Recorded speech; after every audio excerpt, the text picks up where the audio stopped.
Hello guys, this is Dilip और आप हैं अपने YouTube channel target with Dilip पर। गाइस, जैसा कि आप सभी को पता है कि जनरल नॉलेज की जो सीरीज स्टार्ट हुई है उसके दो टॉपिक ऑलरेडी कंप्लीट हो चुके हैं। इंटरनेशनल ऑर्गेनाइजेशन और नेशनल सिंबल्स। अगर आपने नहीं देखा है तो जाके उसे ज़रूर देखिए, क्योंकि सभी वीडियोज़ अपने आप में बहुत ज़्यादा इंपॉर्टेंट है। आप किसी भी एग्जामिनेशन की तैयारी कर रहे हैं, जिस भी एग्जामिनेशन की आप तैयारी कर रहे हैं, वहाँ पर ये बहुत ही ज़्यादा बेनिफिट साबित होने वाला है आप सभी के लिए। गाइज, इसी सीरीज में ये तीसरा टॉपिक है एनवायरनमेंट एंड वाइल्ड लाइफ। चलिए इस वीडियो को स्टार्ट करते हैं। गाइज, जो पहला टॉपिक है ministry of environment forest and climate change. Guys, ये एक मिनिस्ट्री है, मैं आपको बता दूं।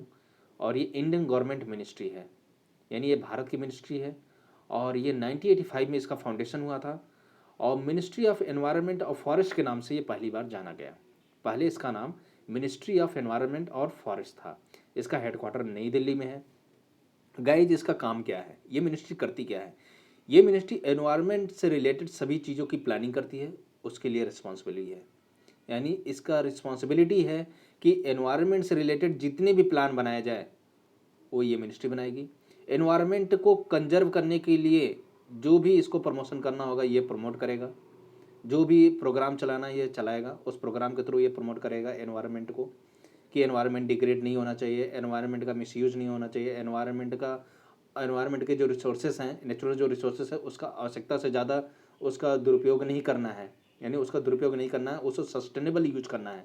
सस्टेनेबल यूज करने का मतलब यह है कि हम जितनी हमारी ज़रूरत है उतना ही क्यों हम यूज करें और बाकी अपने आने वाले जनरेशन के लिए बचा के रखें। ये सस्टेनेबल यूज का मतलब है। और गाइज, कोऑर्डिनेटिंग मतलब यह है कि मिलजुल कर काम करना। यानी कोई भी एनवायरमेंटल ऑर्गेनाइजेशन हो वो मिलजुल कर काम करे। जैसे आसपास के जितने भी इलाके हैं वहाँ के लोगों, उनके लोकल पॉपुलेशन को आपस में जोड़े और एनवायरनमेंट के लिए उन्हें एजुकेट करे और उनको बताए कि एनवायरनमेंट की क्षति से कितने नुकसान हैं। और देश में फॉरेस्ट्री प्रोग्राम को भी ये कराए, ऐसी रिस्पॉन्सिबिलिटी इस मिनिस्ट्री को दी गई है।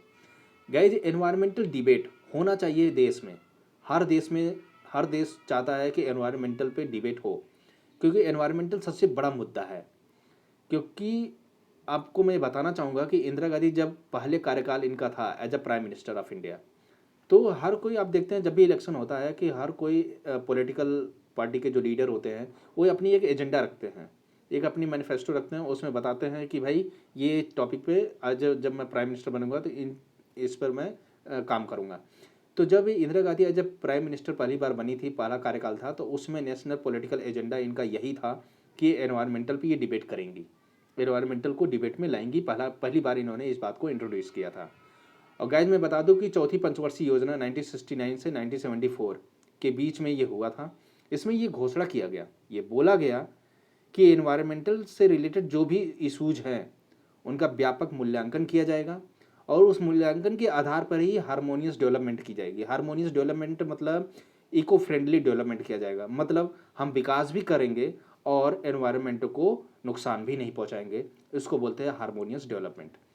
गाइज, 1974 के बाद 1977 आता है, क्योंकि 1974 के बाद 1975 आता है।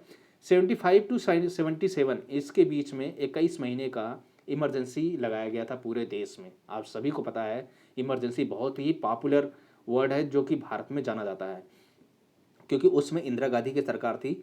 1975 से 1977 लगभग 21 महीने का ये इमरजेंसी लगाया गया था।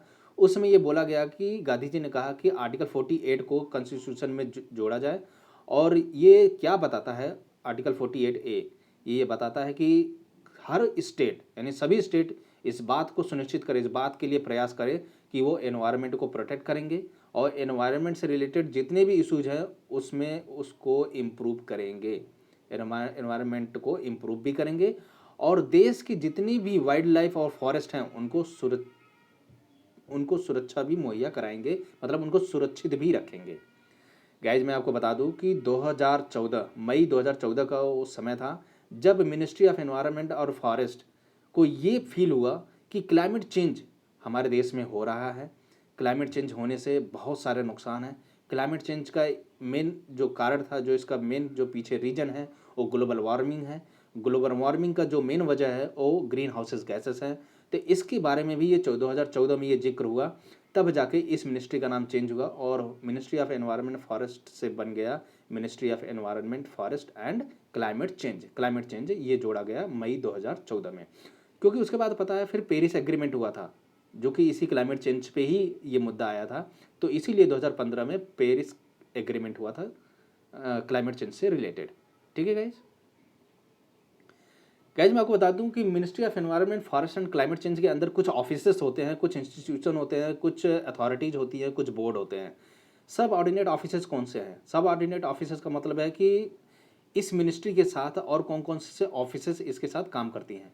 जैसे botanical survey of India, botanical survey of India ये कोलकाता में ये है। आप ये जानकारी रखेंगे क्योंकि अक्सर क्वेश्चन डायरेक्टली पूछा जाता है कि बोटेनिकल सर्वे ऑफ इंडिया कहाँ पे है। उसके बाद जूलॉजिकल सर्वे ऑफ इंडिया ये भी कोलकाता में है, यानी बोटानिकल और जूलॉजिकल यानी पेड़ और जंतु दोनों से रिलेटेड जो सर्वे ऑफ इंडिया है ये कोलकाता में है। फॉरेस्ट सर्वे ऑफ इंडिया ये देहरादून में है। गाइस मोस्ट ऑफ 95% केस में जहाँ पर भी फॉरेस्ट से रिलेटेड वर्ड आएगा वो अगर इंस्टीट्यूट है तो ज़्यादातर उसके हेडक्वार्टर जो उसके ऑफिस हैं वो देहरादून में ही है। तो गाइज मैं बताना चाहूँगा फॉरेस्ट सर्वे ऑफ इंडिया ये देहरादून में है। Indira Gandhi national forest academy ये देहरादून में है। National institute of animal welfare ये फरीदाबाद में है। National museum of natural history ये न्यू दिल्ली में है। गाइज इन सभी नाम को आप याद रखना है, इनके जगह के बारे में पूछा जाता है ये किस जगह पे है। एटोनॉमस इंस्टीट्यूशन, एटोनॉमस का मतलब क्या है गाइज? सबसे पहले ये जानते हैं। एटोनॉमस का मतलब ये होता है कि जब कोई गवर्नमेंट किसी स्पेसिफिक पर्पज के लिए कोई बॉडी बनाती है तो उसे एटोनॉमस बॉडी कहते हैं, यानी एटोनॉमस इंस्टीट्यूशन हो जाता है वो। गाइस मैं आपको बता दूं कि ये इंडिपेंडेंट होता है, डे बाय डे जो भी फंक्शनिंग इसकी होती है वो इंडिपेंडेंट होती है, इसमें सरकार का कोई ज़्यादा हस्तक्षेप होता नहीं है। लेकिन हाँ एक चीज़ ज़रूर होता है कि गवर्नमेंट का इसका कंट्रोल होता है, इसके ऊपर गवर्नमेंट ज़रूर इसको कंट्रोल करती है। गाइज इसमें जो इंस्टीट्यूशन है उसमें wild life institute of India Dehradun में है। Indian institute of forest management ये भोपाल में है। रिसर्च इंस्टीट्यूट भी कुछ है इस मिनिस्ट्री के अंदर, जैसे रेन फॉरेस्ट रिसर्च इंस्टीट्यूट जो कि जोरहट में है, फॉरेस्ट रिसर्च इंस्टीट्यूट देहरादून में है, arid forest research institute Jodhpur में है, Himalayan forest research institute Shimla में है, tropical forest research institute Jabalpur में है, और institute of forest genetic and tree breeding ये कोयम्बतूर में है, और institute of would science and technology ये बेंगलुरु में है। गए जैसे बहुत सारे इंस्टीट्यूट है, लेकिन जो इम्पोर्टेंट है जो एग्ज़ाम में अक्सर आए हुए हैं उन्हीं को मैंने इसमें शामिल किया हुआ है। और कुछ एडवांस रिसर्च सेंटर भी हैं, जैसे फॉरेस्ट रिसर्च सेंटर ये हैदराबाद में है, और centre for social forestry and eco habilitation ये प्रयागराज में है जो कि पहले इलाहाबाद के नाम से जाना जा रहा था। Advance research centre for bamboo and rattans ये आइजवाल है में है, ये आइजवाल में है। कुछ अथॉरिटीज़ हैं, अथॉरिटी में सेंट्रल जू अथॉरिटी नई दिल्ली में है, नेशनल टाइगर कंजर्वेशन NTCA ये नई दिल्ली में है, नेशनल बायोडाइवर्सिटी अथॉरिटी ये चेन्नई में है, और कुछ बोर्ड हैं जैसे सेंट्रल पोल्यूशन कंट्रोल बोर्ड नई दिल्ली में है, और animal welfare board of India ये भी चेन्नई में है। गाइस वीडियो आपको कैसी लगी? अगर वीडियो आपको अच्छी लग रही है तो गाइस इसे ज़रूर लाइक कर दिया करिए। और मैं देखता हूँ बहुत सारे कैंडिडेट जो वीडियोज़ को देख रहे हैं वो सिर्फ देख रहे हैं, लेकिन वो आप लाइक नहीं करते, क्योंकि उससे मुझे समझ में नहीं आता कि आपको वीडियो पसंद भी आपको लेक्चर समझ में आ रहा है कि नहीं आ रहा है। अगर आपको बिल्कुल भी समझ में नहीं आता आप ज़रूर कमेंट किया करें। अगर आपको समझ में आ रहा है, कंटेंट आपको पसंद आ रहा है, आपको लग रहा है कि कंटेंट की क्वालिटी बहुत ही ज़्यादा बेस्ट है, तो प्लीज़ इस वीडियो को लाइक और शेयर और सब्सक्राइब करना तो बिल्कुल मत भूलिएगा। So thank you so much देखने के लिए।